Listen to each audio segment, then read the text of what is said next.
Hi everyone. तो चलिए आज का टॉपिक स्टार्ट करते हैं जो हमारा है एग्रीकल्चरल इनकम। हम देखने जा रहे हैं कि जो हमारे टैक्स पेयर, जो हमारे असेसीज होते हैं, उनकी जो एग्रीकल्चर इनकम होती है उसका असेसमेंट कैसे होता है।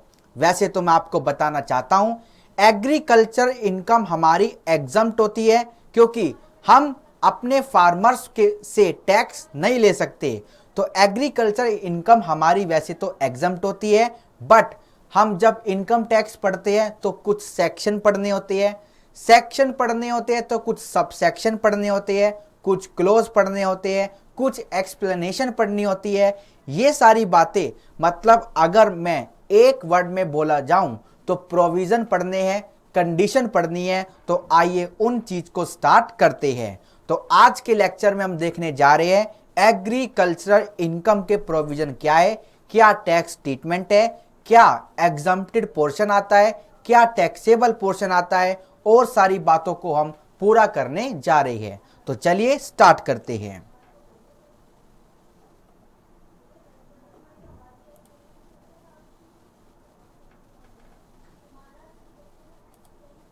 यस, तो चलिए एक बार स्टार्ट करते हैं। आपका agriculture income, yes please, agriculture income section 10 subsection 1 की हम बात कर रहे हैं। तो चलिए पहला पॉइंट देखते हैं क्या कहता है। पहला पॉइंट देखेंगे क्या कहता है।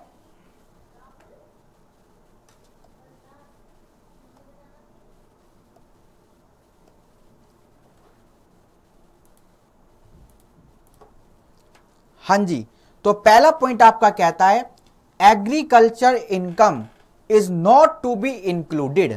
मतलब क्या हुआ? मतलब हुआ exempt is not to be included in the total income of the assessee.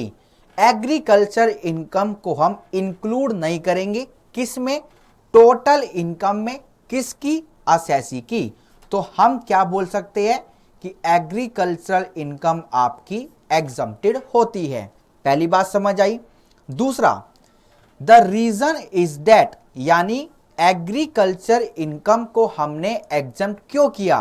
Because the reason is that under the constitution the central government has no power to levy a tax on agricultural income.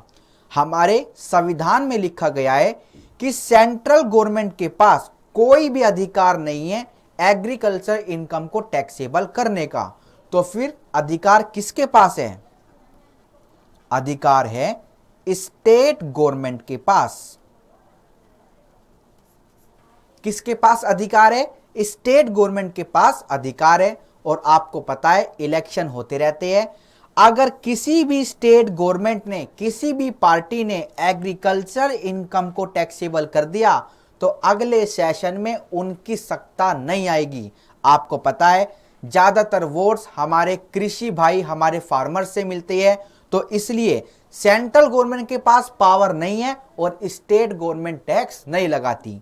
ठीक है जी, दो बात clear हुई। चलिए आगे चलते हैं। This definition मतलब एग्रीकल्चरल इनकम की डेफिनेशन की बात हो रही है।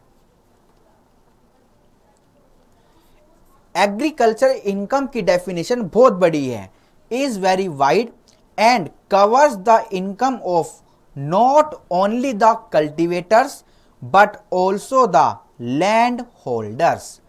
जो आपके गेहूं उगाते हैं, जो आपके उत्पादन उगाते हैं, उन्हीं को सिर्फ एग्रीकल्चर इनकम नहीं बोलेंगे, बट जिसके पास एग्रीकल्चरल लैंड है, अगर उस लैंड से उनको इनकम होती है तो वो इनकम भी एग्रीकल्चरल इनकम मानी जाएगी। Who might have rented out the land, अगर आप एग्रीकल्चरल लैंड के मालिक हो और आप उसको किराए पर देते हो, हमने देखा है कॉन्ट्रैक्ट होते हैं ऐसे, लैंड किसी की होती है, उस पे कृषि और कोई करता है, तो जो उसको किराया मिलेगा वो भी एग्रीकल्चर इनकम का पार्ट बनेगा। एग्रीकल्चरल इनकम में रिसीव्ड इन कैश और इन काइंड, या तो रुपया आ जाए खाते में या कैश में, या फिर जो चीज वहां पर उगाई गई है, जैसे फॉर एग्जांपल गेहूं उगाए तो गेहूं की एक गाड़ी भिजवा दो तो वो किराया माना जाएगा। तो आपका रेंट इन कैश भी हो सकता है और इन काइंड भी हो सकता है। ये थी हमारी डेफिनेशन ऑफ एग्रीकल्चरल इनकम जो सेक्शन 2 सबसेक्शन 1A में आती है। ठीक है जी, तो हमने डेफिनेशन भी देख ली, आगे के पॉइंट पर चलते हैं। एग्रीकल्चरल इनकम में arise in any of the following 3 ways. 3 प्रकार की एग्रीकल्चरल इनकम होती है। बस ये चीज आपकी इंपॉर्टेंट है, जरा यहां से इंपॉर्टेंट पार्ट स्टार्ट होने जा रहा है। एग्रीकल्चरल इनकम आपकी 3 प्रकार की होती है। First, it may B rent, या तो वो किराया हो सकता है, और revenue derived from land situated in India, भारत में होनी चाहिए। क्या पता आपकी यूएसए में कोई एग्रीकल्चर लैंड हो और उससे किराया आता हो, क्वेश्चन में गिवन हो, बताइए क्या इस पर टैक्स लगेगा या नहीं? बिल्कुल लगेगा, क्योंकि वो एग्रीकल्चर लैंड आपकी भारत में नहीं है तो एग्जम्पशन नहीं मिलेगी। And use for the purpose of agricultural, और ये एग्रीकल्चर में यूज होना चाहिए। ठीक है जी। दूसरा, एग्रीकल्चर इनकम में be derived from any farm building required for agricultural operation. मैंने आपको बताया था, पिछली डेफिनेशन में बात हुई थी कि एग्रीकल्चर इनकम की डेफिनेशन बहुत वाइड है। तो यही बात का हम जिक्र कर रहे हैं कि आप किसी फार्म, किसी बिल्डिंग से भी एग्रीकल्चर ऑपरेशन करके एग्रीकल्चर इनकम को कमा सकते हो और उसको एग्जम्पशन में क्लेम कर सकते हो। ठीक है जी। तीसरी हमारी आती है, यानी कि हम पढ़ रहे थे एग्रीकल्चर इनकम 3 रूप से हम कमा सकते हैं। पहला हमने देख लिया, दूसरा हमने देख लिया। पहला आपका रेंट से रिलेटेड था, दूसरा आपका किसी बिल्डिंग फार्म से रिलेटेड था, आपने वहां पे खेती करी और एग्रीकल्चर इनकम कमाई। अब तीसरा देखते हैं, it may be income derived from such land by, आप जमीन से इनकम कमा सकते हो, या तो उस पे एग्रीकल्चर कर लो यानी कि खेती कर लो, या फिर the performance of a process ordinary employed by a cultivator और receiver of rent in kind to render the produce fit to be taken to the market. मैं इसको क्या बोलना चाहूंगा? मैं इसको बोलना चाहूंगा प्रोसेसिंग। मतलब आप खेती तो करते नहीं, बट जब चावल के धान उग जाते हैं तो धान से चावल को अलग करते हो। अगर आप ये कार्य करते हो, इसकी प्रोसेसिंग करते हो, जिसको ओपन मार्केट में विदाउट प्रोसेसिंग नहीं बेचा जा सकता, आप कुछ ऐसी एक्टिविटी करते हो, यानी कि आप एग्रीकल्चरल प्रोड्यूस का प्रोसेसिंग करते हो to make it into saleable form in the market.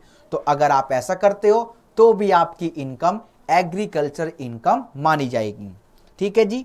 तो ये था आपका थर्ड का बी पॉइंट। थर्ड का सी पॉइंट क्या कहता है? The sale by a cultivator और receiver of rent in kind of such agricultural produce raised और रिसीव्ड। मैंने आपको बताया था कि रेंट आपका काइंड में हो सकता है। तो जब आपको गेहूं की बोरी मिल गई और आपने उन गेहूं की बोरी को बेच दिया, या तो आपने बेचा या फिर उस फार्मर ने खुद ने बेच दिया, तो दोनों चीज आपकी एग्रीकल्चर इनकम में आएगी। ठीक है जी, बात समझ आई? देखो एक एक पॉइंट अच्छे से सुनिएगा, अच्छे से देखिएगा, तभी आपको क्लियरिटी आएगी। ठीक है, यहां तक बात क्लियर है? चलिए, तो हमने अभी तक क्या देखा एक बार रिकैप कर लेते हैं। हमने एक बार देखा कि एग्रीकल्चर इनकम, फिर हमने एग्रीकल्चर इनकम की डेफिनेशन देखी। एग्रीकल्चर इनकम 3 रूप से आप कमा सकते हो, पहला रूप, दूसरा रूप और तीसरे के फर्दर 3 रूप। ठीक है जी, बात समझ आई? चलिए अब देखते हैं।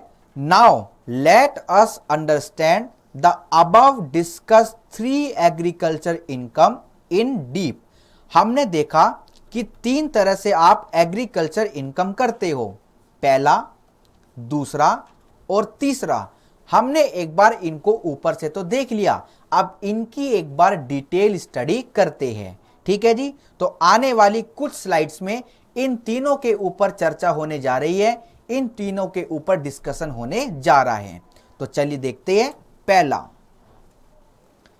रेंट और revenue derived from land situated in India and used for agriculture purposes. आपको क्या मिला? रेंट मिला। किस जमीन से? जो जमीन इंडिया में है, और जो जमीन किस पर्पस में यूज हो रही है? खेती बाड़ी में यूज हो रही है। ठीक है जी, तो इसमें क्या देखना है हमें? रेंट और revenue should be derived from land and land has to be situated in India, भारत में होनी चाहिए। If agriculture land is situated in a foreign country then the entire income would be taxable, मैंने आपको बताया था। और तीसरा, land should be use for the purpose of agriculture. तो तीन चीज होनी चाहिए। रेंट आपको उस जमीन से मिलना चाहिए, रेंट आपको जो मिल रहा है वो जमीन इंडिया में होनी चाहिए, और जो वो जमीन है वो कृषि खेती में यूज होनी चाहिए। ठीक है जी, अब देखते हैं आगे। The rent can either be received by the owner of the land और by the original tenant from the subtenant. It implies that ownership of land is not necessary. Ownership of land किसके पास है इससे हमें कोई फर्क नहीं पड़ता। ये रेंट किसको मिल रहा है? जिस भी रिसीवर को मिल रहा है उसके हाथ में कोई भी टैक्स नहीं लगेगा। तो हमने क्या देखा? The rent can either be received by the owner, या तो जो लैंड के ओनर है उनको किराया मिलाओ तो अच्छी बात है, या फिर जो हमारे टेनेंट होते हैं लैंड को सब लेंट कर देते हैं। एक मतलब मिस्टर बी ने मिस्टर ए से लैंड को, एग्रीकल्चर लैंड को किराए पर लिया क्योंकि मिस्टर बी को खेती करनी थी। ए बी सी, ए ने मतलब बी ने ए से जमीन ली क्योंकि बी को खेती करनी थी, वही जमीन बी ने क्या करा? सी को सबलेट कर दी, सबलेट कर दी। अब सी किराया देंगे बी को तो बी के हाथ में एग्जम्प्ट होगा, और बी किराया देंगे ए को तो ए के हाथ में भी आपका एग्जम्प्ट होगा। तो हमको ओनरशिप से कोई भी फर्क नहीं पड़ता। अगर आपको जो किराया मिला है वो आपको एग्रीकल्चर लैंड से मिला है, जो लैंड इंडिया में है और जो लैंड एग्रीकल्चर पर्पस में यूज हो रही है, तो आपको कोई भी टैक्स नहीं देना। बात समझ आई? चलिए, the scope of the term revenue, revenue का मतलब क्या होता है? Is much broader then rent, it includes income other than rent. Revenue में रेंट भी आता है और अदर इनकम भी आती है, जैसे for example fees received for renewal for grant of land on lease would be revenue derived from land. मैं तो कह रहा हूं आपके लैंडलॉर्ड को, यानी लैंड के लैंडलॉर्ड को जो भी पैसा टेनेंट से मिला सब एग्जम्प्ट होगा, सब आपका रेवेन्यू में आ जाएगा। ठीक है जी, बात समझ आई? तो हमने पहला टाइप कंप्लीट किया। अब देखते हैं दूसरा टाइप हमको क्या पढ़ना है। सर दूसरे टाइप को छोड़ के आप तो तीसरे पे आ गए, प्लीज एक बार हम तीसरा पढ़ते हैं, उसके बाद दूसरे को कंप्लीट करेंगे, क्योंकि दूसरा थोड़ा लेंदी है, इसलिए हम तीसरे को कंप्लीट कर लेते हैं। हमारे मन में शांति हो जाएगी कि एग्रीकल्चर इनकम 3 प्रकार से होती है, 2 प्रकार हमने सीख लिए, तीसरे प्रकार को सीखना है। तो पहले हम तीसरे प्रकार को देखते हैं, क्या है? Income derived from such land.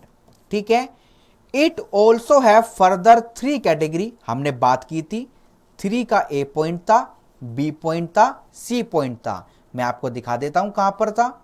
ये देखिए, ए पॉइंट था, बी पॉइंट था और सी पॉइंट था। तो हमने यही बात तो लिखी, it also have further 3 categories. तो अब 3 कैटेगरी को पढ़ेंगे और आपका ये वाला टॉपिक भी कंप्लीट हो जाएगा। देखते हैं कैटेगरी नंबर ए, एग्रीकल्चर। तो उस लैंड से आप एग्रीकल्चर करते हो, आप कृषि बाड़ी करते हो, तो आपकी इनकम एग्जम्प्ट हो जाएगी। It involves basic operation and subsequent operation. Agriculture का मतलब क्या होता है कि आप बीज भी आप बोएंगे, मिट्टी को भी आप जोतेंगे, आप उसमें फसल भी आप बोएंगे, उसको आप काटेंगे भी। तो आपके बेसिक और जो सब्सिक्वेंट ऑपरेशंस होते हैं, बीज के बोने के बाद जो सब्सिक्वेंट ऑपरेशन होते हैं,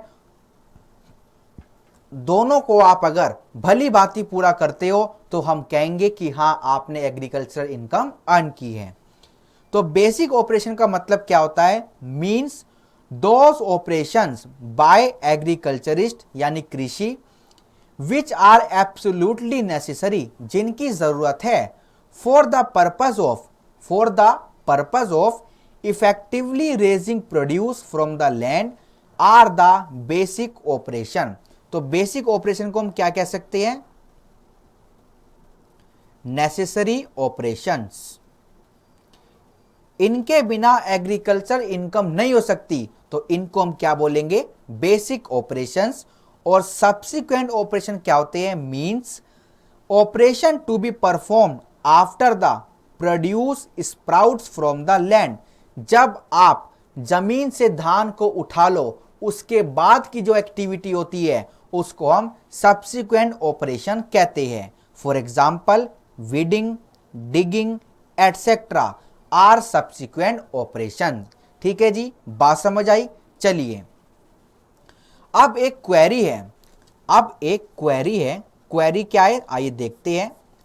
वेदर इनकम फ्रॉम नर्सरी, जो ये हमारी छोटी छोटी नर्सरी होती है, आपने आसपास अपने मोहल्ले में, अपने शहर में, अपने गांव में देखा होगा, जो नर्सरी होती है, जो प्लांटेशन करती है, छोटे छोटे पौधे उगाती है, तो उनको जो इनकम होती है क्या वो एग्जम्प्ट होगी? आइए देखते हैं। अच्छी क्वेरी है।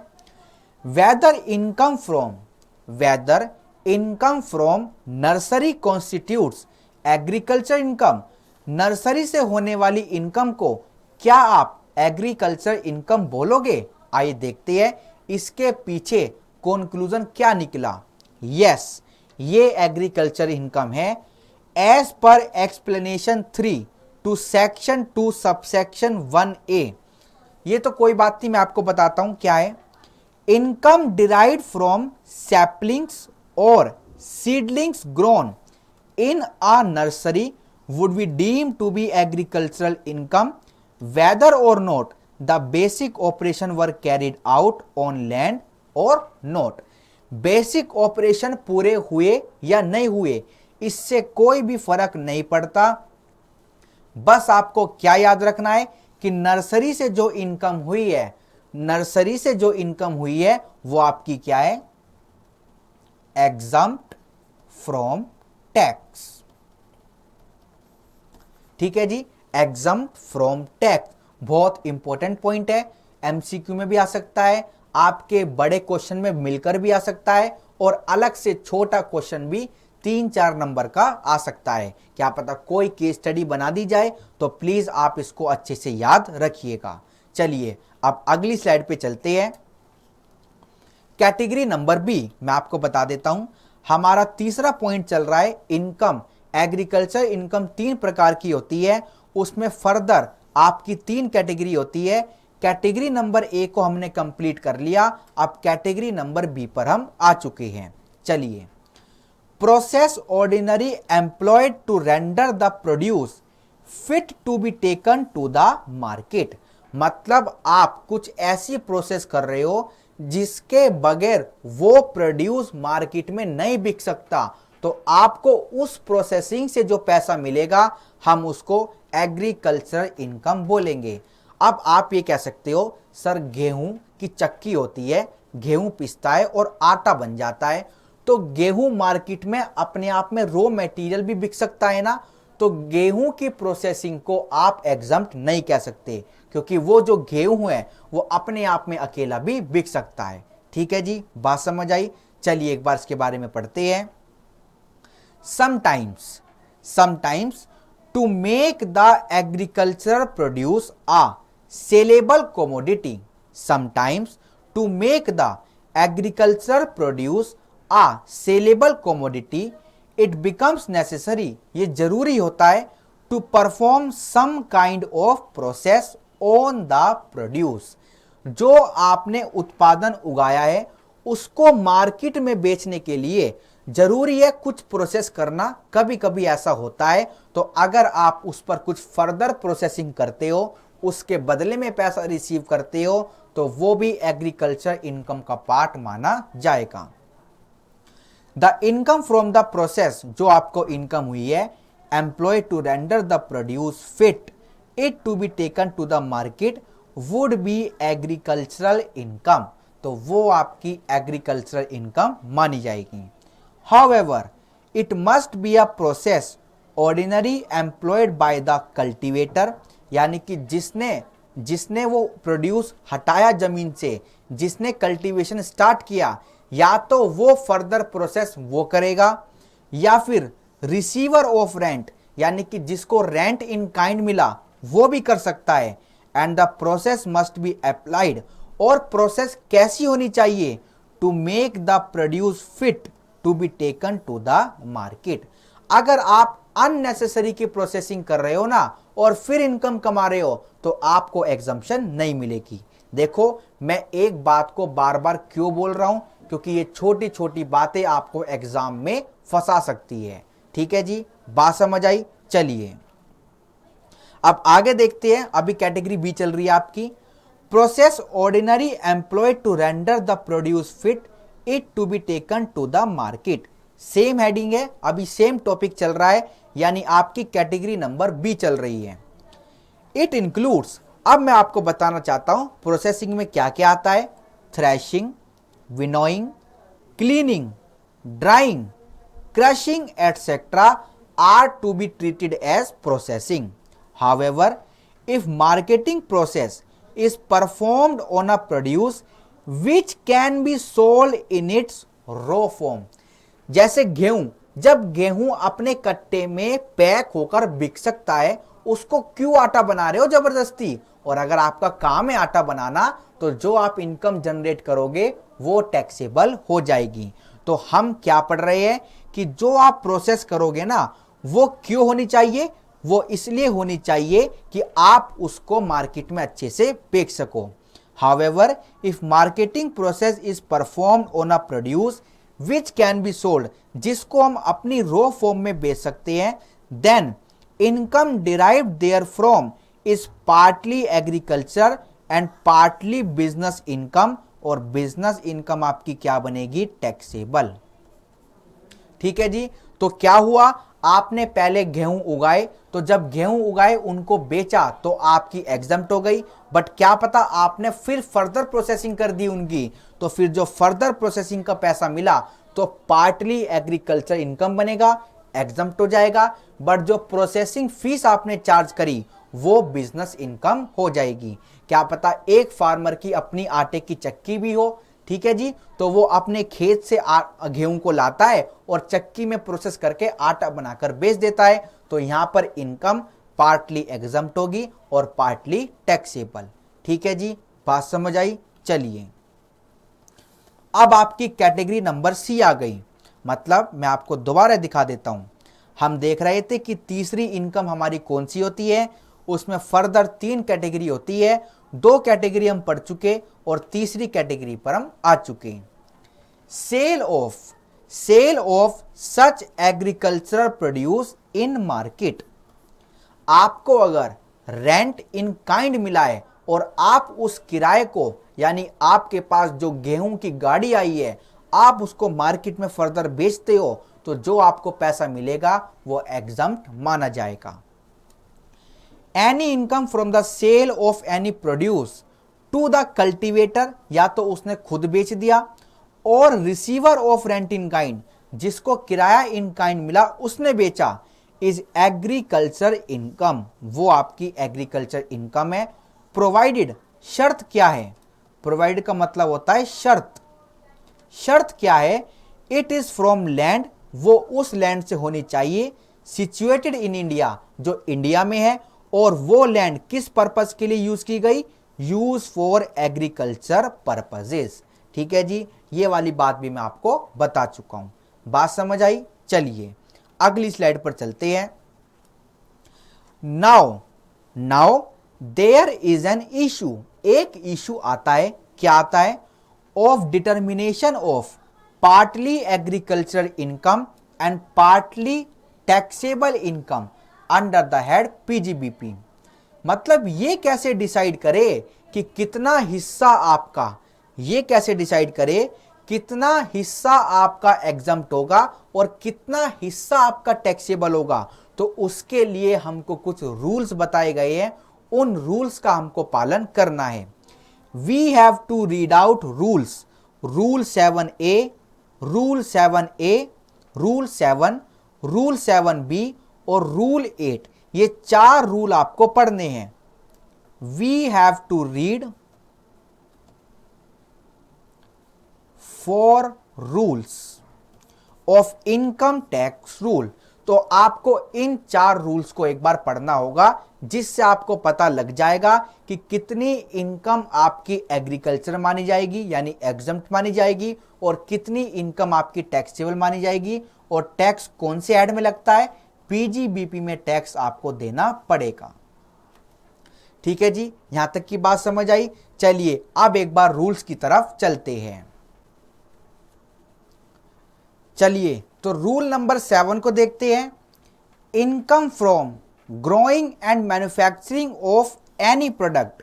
एनी प्रोडक्ट मतलब मैं आपको जो आगे के रूल है, रूल नंबर 7A, 7B और 8, उसमें हम बात करेंगे टी की, कॉफी की और रबर की। तो अगर आप इन सब की खेती बाड़ी करते हो तो इन सब के लिए तो रूल अलग है, बट इनके अलावा आप जितने भी प्रोडक्ट उगाते हो उनके लिए रूल नंबर 7 क्या कहता है। मतलब हम ये रूल क्यों पढ़ रहे हैं, क्योंकि हमें पता लगाना है एग्रीकल्चर इनकम का हिस्सा कितना है और आपका पीजीबीपी यानी टैक्सेबल इनकम का हिस्सा कितना है। तो रूल नंबर 7 क्या कहता है, इन तीनों को छोड़कर आप जो भी प्रोडक्ट मैन्युफैक्चर ग्रोइंग करते हो और उससे जो इनकम कमाते हो, उस केस में हम क्या करेंगे, आइए मैं आपको दिखाता हूं। Rule number 7, where income is partially agriculture income and partially income chargeable to tax as business income यानी पीजीबीपी। तो इस केस में क्या होगा, then the market value of any agriculture produce, जिसमें भी आप डील कर रहे हो, which has been utilized as raw material in such business or the sale receipt of which are included in the accounts of the business shall be deducted। ठीक है जी, क्या मतलब हुआ, जब आपकी total income for example 10 lakh रुपए आपकी total income है, जिसमें कुछ हिस्सा एग्रीकल्चर इनकम का भी है और कुछ हिस्सा आपका टैक्सेबल इनकम का भी है। तो आप क्या करेंगे, जो मार्केट वैल्यू होगी of any agriculture produce which can be utilize as raw material in such business और या फिर sale receipt of which are included in the accounts of business shall be deducted. जो भी चीज आपको मिल जाए, या तो मार्केट वैल्यू मिल जाए या जितने में आपने बेचा वो मिल जाए, इन दोनों फिगर को आप माइनस कर दोगे इस 10 लाख रुपयों में से। ठीक है जी, इस 10 लाख रुपयों में से आप माइनस कर दोगे। अब क्वेश्चन क्या आता है, इसका मैं आपको क्वेश्चन भी कराऊंगा। मतलब इस रूल नंबर 7 के पास मेरे पास एक क्वेश्चन है, वो भी मैं आपको कराऊंगा। बट इससे पहले एक क्वेश्चन क्या आता है, let's see how to determine the market value. इस मार्केट वैल्यू का पता कैसे लगाए। हमको ये तो पता लग गया, जो आपके 10 लाख रुपए है उसमें से कुछ चीज आपको माइनस करनी है, या तो वो कुछ चीज क्या होगी, मार्केट वैल्यू। अगर मार्केट वैल्यू नहीं है तो सेल रिसिप्ट आप माइनस कर देंगे। ठीक है जी, बट मार्केट वैल्यू क्या होगी ये पता लगाना जरा मुश्किल है। तो चलिए देखते हैं कैसे पता लगानी है। Determination of market value, there are 2 possibilities, यानी कि 2 केस निकल कर आते हैं, केस नंबर 1 और case number 2। The agriculture produce is capable of being sold in the market, then in such a case the value calculated at the average price at which it has been sold.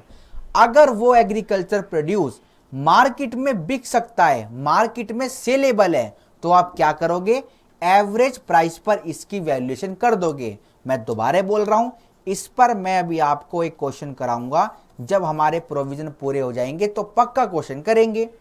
अच्छा, case number 2 क्या कहता है, it is possible that the agriculture produce is not capable of being ordinary sold in the market in its raw form. जैसे आपके rice का जो धान होता है वो रॉ फॉर्म में नहीं बिक सकता, तो आप उसको क्या करोगे, उसमें आपको क्या करना पड़ेगा, प्रोसेसिंग करनी पड़ेगी। After application of any ordinary process in such case, इस केस में क्या होगा, the market value will be the total of the following. 3 amount आपको जोड़ने हैं और मार्केट वैल्यू आ जाएगी। 3 अमाउंट कैसे, कल्टीवेशन में जो खर्चा हुआ, एक्सपेंसेस ऑफ कल्टीवेशन, आपने मिट्टी जोती, आपने बीज डाला, आपने फिर धान को निकाला, जो भी सारा खर्चा हुआ वो ले लेंगे, उसमें ऐड करेंगे द लैंड रेवेन्यू और रेंट पेड। अगर आपने वो लैंड किराए पर ली हुई है तो जो आपने किराया पे कर दिया वो आप ऐड करेंगे। For the area in which it was grown, जिस एरिया में आपने वो धान उगाया है। और तीसरा अमाउंट क्या ऐड करेंगे, such amount as the assessing officer find, जो भी इनकम टैक्स अथॉरिटी कह दे, अप्रूव कर दे, वो अमाउंट भी आपको लेना पड़ेगा और वो आपकी मार्केट वैल्यू बन जाएगी। बस इस मार्केट वैल्यू को हम माइनस कर देंगे। ठीक है जी, बात समझ आई, बिल्कुल भी कोई परेशानी नहीं होनी चाहिए। जब मैं क्वेश्चन कराऊंगा तो इस रूल की बात जरूर करूंगा। ठीक है, एक रूल होता है खत्म, रूल नंबर 7 होता है खत्म। चलिए अब देखते हैं rule number 7A, income from growing and manufacturing of rubber.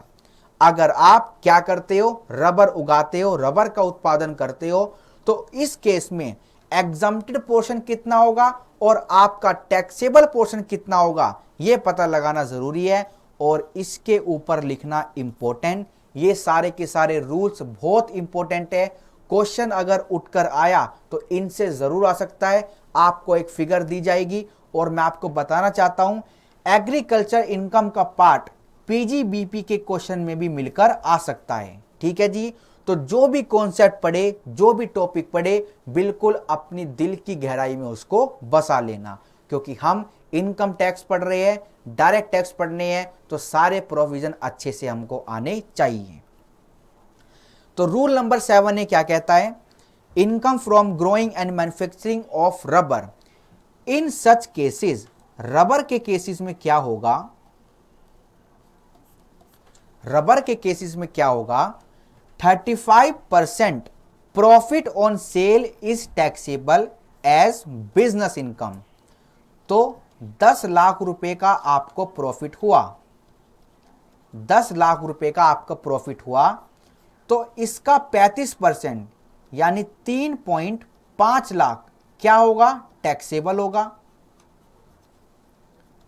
Taxable होगा। कौन से हेड में होगा, पीजीबीपी में टैक्सेबल हो जाएगा।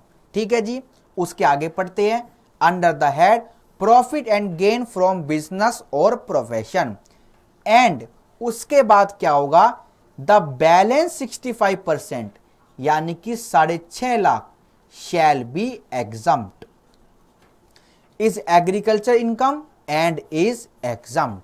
तो ये स्लाइड बहुत इंपॉर्टेंट है, मैं कहना चाहूंगा बहुत ज्यादा इंपॉर्टेंट है। ये परसेंटेज आपको याद रखनी पड़ेगी। तो रबर का बिजनेस करते हो तो 35% टैक्सेबल हो जाएगा और आपका 65% एग्जम्प्ट हो जाएगा। ठीक है जी, बात समझ आई। चलिए, रूल खत्म हो गया, छोटा सा रूल था। अब देखते हैं rule number 7B, income from growing and manufacturing of coffee. जैसे मैं आपको बता रहा था, इन तीनों के अलावा जो भी आप बनाते हो उन पे रूल नंबर 7 लगेगा और फिर रूल नंबर 7A हमारा रबर के लिए है और रूल नंबर 7B हमारा कॉफी के लिए है। आइए देखते हैं। रूल नंबर 7B में भी हमको 2 फर्दर पार्ट और पढ़ने हैं। Income from growing and manufacturing of coffee. अगर आप कॉफी का उत्पादन करते हो तो यहां पे फर्दर 2 कैटेगरी आपको और पढ़नी पड़ेगी। कैटेगरी नंबर ए क्या कहती है कि 25% को टैक्सेबल करेंगे और 75% को एग्जम्प्ट करेंगे। अभी रीजन बताऊंगा। कैटेगरी बी क्या कहती है, 40% को टैक्सेबल करेंगे और 60% को एग्जम्प्ट करेंगे। अब दोनों कैटेगरी के पीछे रीजन क्या है वो एक बार देखते हैं। In case of income derived from sale of coffee grown and cured, अगर सिर्फ ये दोनों काम आपने किए हैं, grown and cured, by the seller in India, India में जरूर होना चाहिए, then 25% profit on sale is taxable as business income under the head profit and gains from business और profession, and the 75% balance is agriculture income and is exempt. तो आपको दोबारा बताना चाहता हूं, अगर ये सिर्फ दोनों काम किए आपने कॉफी के साथ तो आपको बेनिफिट ज्यादा मिलेगा, बट अगर आपने जो कार्य किया वो बहुत सारे कार्य कर दिए तो बेनिफिट आपको कम मिलेगा। तो आइए सेकंड कैटेगरी में चलते हैं। In case of income derived from the sale of coffee grown, आपने उगाई भी, कट भी करी, रोस्टेड भी करी एंड ग्राउंडेड भी करी bye the seller in India with और विदाउट मिक्सिंग सिसोरसी और अदर फ्लेवरिंग इंग्रेडिएंट्स, आपने फ्लेवर मिलाए हो या ना मिलाए हो इससे फर्क नहीं पड़ता, बस आपको ये वाले कार्य देखने हैं। तो फिर क्या होगा, 40% आपका टैक्सेबल होगा, 40% profit on sale is taxable as business income, income under the head PGBP, and जो आपका बैलेंस 60% होगा उसकी आपको छूट दी जाएगी। ठीक है, तो रूल नंबर 7B में फर्दर 2 कैटेगरी आपने और देखनी है। बात समझ आई? चलिए अगले रूल पर चलते हैं। छोटा सा रूल था, खत्म हो गया।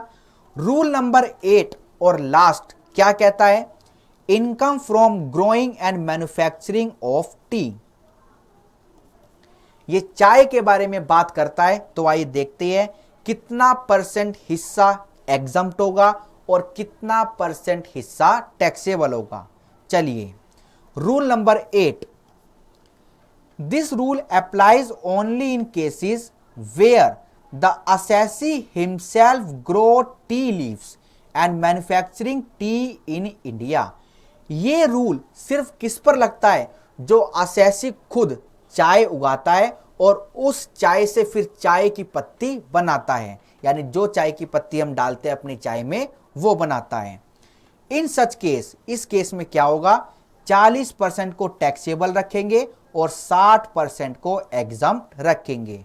40% प्रॉफिट ऑन सेल इज आपका होगा taxable as business income under the head profit and gains from business और प्रोफेशन। और आपको ना एक बात और बताऊं, जब पीजीबीपी में आप हमसे टैक्स ले रहे हो तो फिर पीजीबीपी में जो छूट मिलती है ना उसका फायदा भी हम उठाएंगे। ठीक है जी। फिर balance 60% is agriculture income and hence it is exempt. ठीक है जी, बात समझ आई। और यहां पे आके मैं आपको बताना चाहता हूं कि जो हमारी एक बहुत बड़ी कहानी चल रही थी, कौन सी कहानी सर, हमारी कहानी चल रही थी ये वाली तीसरी इनकम। मतलब कि 3 प्रकार की इनकम होती है, फर्स्ट, सेकंड और थर्ड। तो हम फर्स्ट डिस्कस कर चुके, हम थर्ड डिस्कस कर चुके, बस अब हमको सेकंड को डिस्कस करना है। तो मैं ये बता रहा था रूल्स खत्म हो गए, और रूल्स जब खत्म हो गए तो उसके साथ साथ हमारी कैटेगरी नंबर 3 यानी कि जो तीसरी इनकम होती है वो भी खत्म हो चुकी है। अब हम स्टार्ट करने जा रहे हैं इनकम फ्रॉम फार्म बिल्डिंग। ठीक है जी, इसके बारे में अब हम डिस्कशन करेंगे। चलिए, चलिए तो दूसरा टाइप भी एक बार डीप में स्टडी करते हैं, इनकम फ्रॉम फार्म बिल्डिंग। अगर आपके पास कोई फार्म है और आप चाहते हो उससे आने वाली इनकम को मैं एग्जम्प्ट करा लूं, तो इनकम टैक्स की बात माननी पड़ेगी। The income from such farm building would be agriculture income if the following condition are satisfy. कुछ कंडीशन आपको दिखाने जा रहा हूं, अगर उन कंडीशन का पालन आपने किया तो आपको एग्जम्पशन मिलेगी, वरना आपको एग्जम्पशन नहीं मिलेगी। Such following condition are, condition क्या है? The building should be on और in the immediate vicinity of the land. जो आपकी एग्रीकल्चरल लैंड है उससे बिल्कुल मिलती हुई वो फार्म बिल्डिंग होनी चाहिए अगर आपको एग्जम्पशन चाहिए। जैसे आपका ये खेत है और यहां पे कोई बिल्डिंग है और उस बिल्डिंग से आप इनकम जनरेट कर रहे हो, यहां पर तो आपकी खेती हो रही है, बट जो ये बिल्डिंग है इससे जो आप इनकम जनरेट कर रहे हो, इसको हम एग्जम्प्ट तभी करेंगे जब वो बिल्कुल आपके लैंड से मिलती हुई हो। दूसरी condition, and the receiver of the rent और revenue or the cultivator or the receiver of the rent in kind require it as a dwelling house or as a store house. अगर exemption चाहिए ना तो उस building को आप कहां कहां पर यूज कर सकते हो? जैसे उस बिल्डिंग में आप एक ड्वेलिंग हाउस खोल सकते हो या फिर स्टोर हाउस खोल सकते हो, ठीक है, तभी आपको एग्जम्पशन मिलेगी। पता लगा उस बिल्डिंग को आपने किराए पर दे दिया बिजनेस के लिए या फिर किसी को रहने के लिए, तो फिर आपको एग्जम्पशन नहीं मिलेगी, ठीक है जी। तो दोनों कंडीशन को आपको पूरा करना है। In addition to above condition, इनको तो आप पूरा करोगे ही करोगे, कुछ और कंडीशन भी है। Any of the following two condition should be satisfied. इन दोनों में से कोई भी एक कंडीशन का पालन आपको जरूर करना पड़ेगा। तो कुल मिला के मैं कह सकता हूं there are 3 condition.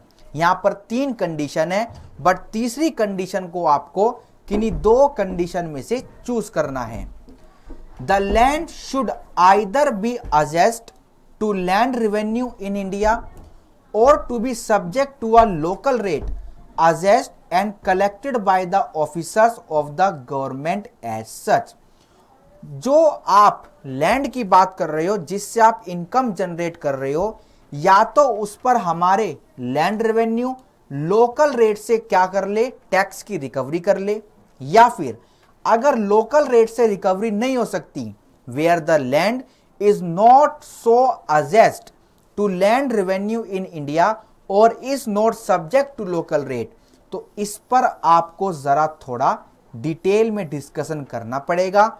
It have to be discussed deeply. तो मैं आपको एक बार सिनेरियो बता देता हूं।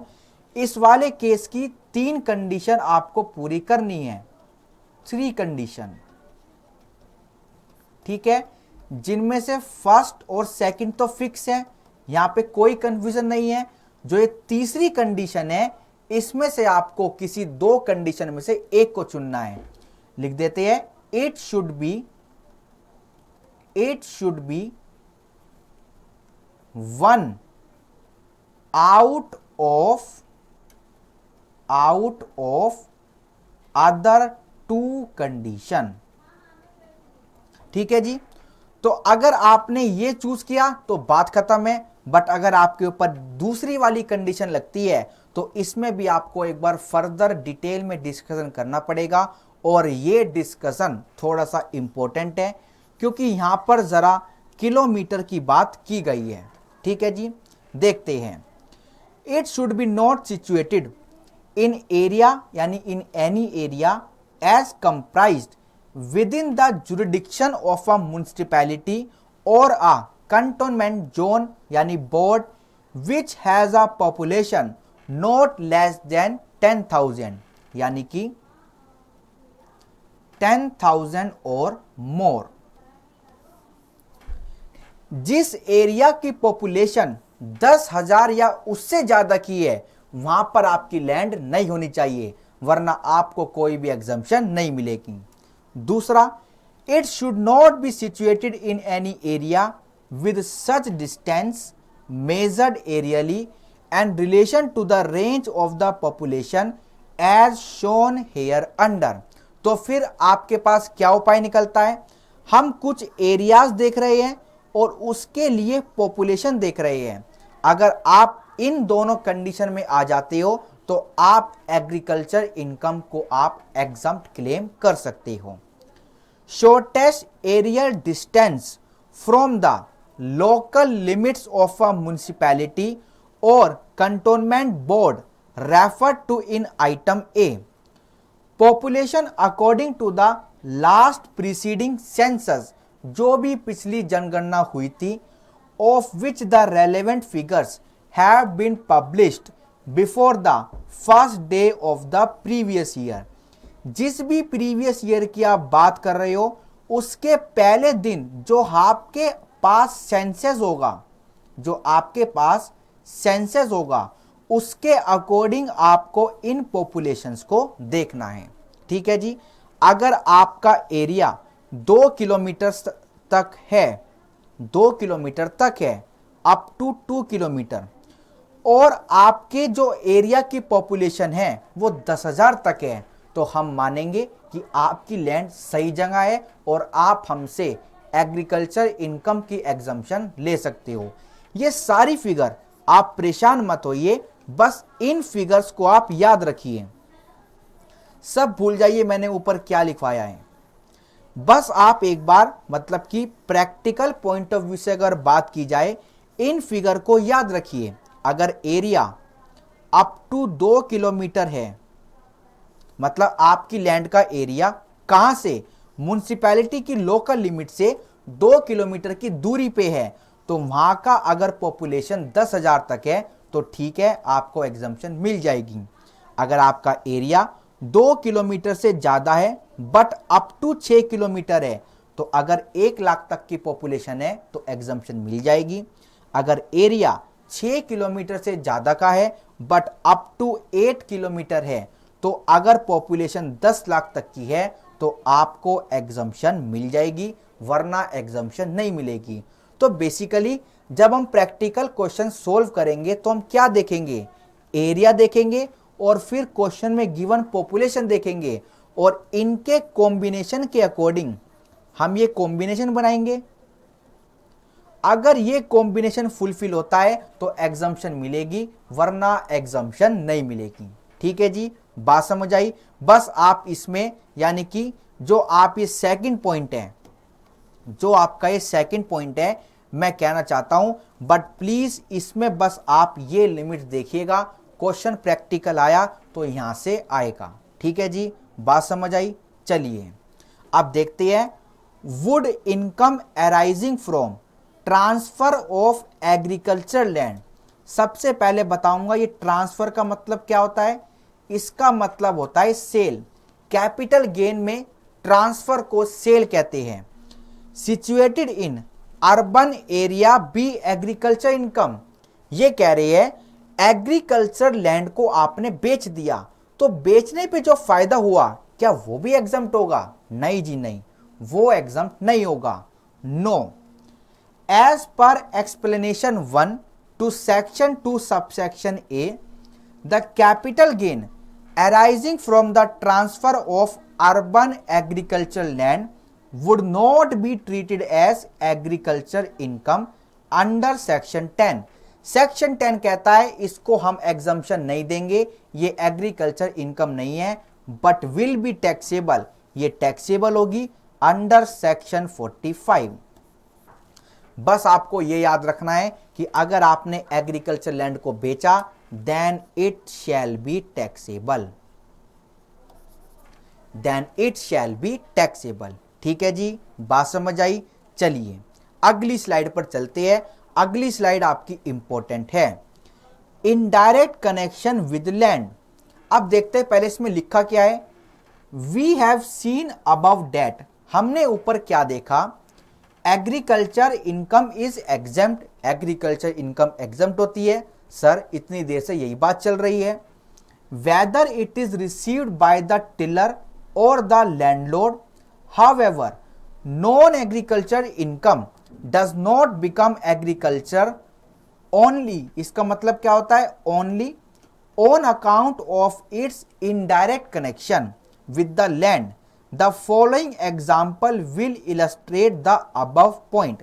अगर आपका रिश्ता लैंड से इनडायरेक्टली है और आप कह रहे हो ये तो मेरी एग्रीकल्चर इनकम है, फॉर एग्जाम्पल जैसे आपकी कोई एग्रीकल्चर लैंड है और उसमें आप डोमेस्टिक काऊ का पालन पोषण करते हो और उससे जो मिल्क मिलता है उसको मार्केट में सेल करते हो, तो बताइए क्या ये एग्रीकल्चर इनकम है? नहीं, ये आपकी एग्रीकल्चर इनकम नहीं है, ये आपकी क्या है? Non agricultural income. ठीक है जी, बात समझ आई? क्योंकि यहां पर बेसिक कंडीशन यानी कि जो हमारी दो थी बेसिक ऑपरेशन और सब्सिक्वेंट ऑपरेशन, उनका पालन नहीं हो रहा, तो ये आपकी एग्रीकल्चर इनकम नहीं है। इसके ऊपर कुछ एग्जाम्पल्स मैंने यहां पर स्लाइड में डाले हुए हैं, आइए एक बार एग्जाम्पल को पढ़ते हैं। एग्जाम्पल फर्स्ट क्या कहता है? A rural society has as its principal business the selling on the behalf of its member societies butter made by these societies from cream, cream से इन्होंने बटर बनाया, sold to them by farmers. The making of butter was a factory process separated from the farm. तो जो ये butter process है ये क्या agriculture income है? आइए एक बार कंक्लूजन पढ़ते हैं। The butter resulting from the factory operation separated from the farm was not an agricultural product and the society was therefore not entitled। इस रूरल सोसाइटी को कोई भी एग्जम्पशन नहीं मिलेगी, not entitled to exemption under section 10 subsection 1 in respect of such income. तो इस butter income के लिए कोई भी एग्जम्पशन नहीं मिलेगी, क्योंकि यहां पर ना तो कोई आपने बेसिक ऑपरेशन को पूरा किया और ना ही कोई सब्सिक्वेंट ऑपरेशन को पूरा किया।